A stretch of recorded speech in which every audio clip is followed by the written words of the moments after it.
Hello everyone, how are you doing? This is MD Tech here with another quick tutorial. In today's tutorial, I'm going to show you guys how to go about enabling or disabling projecting to this PC on your Windows 10 computer. This should be a pretty straightforward process here, guys, and without further ado, let's go ahead and jump right into it. So all you have to do is just open up the Start menu, select the setting gear icon on the left side where you hover over it. It says Settings. Go ahead and open that up. Select the System tile, and then select projecting to this PC on the left side here. So just go ahead and left click on that.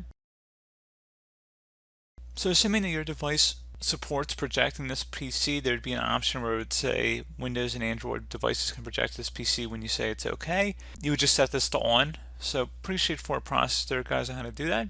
And as always, thank you for watching, and I do look forward to catching you all in the next tutorial. Goodbye.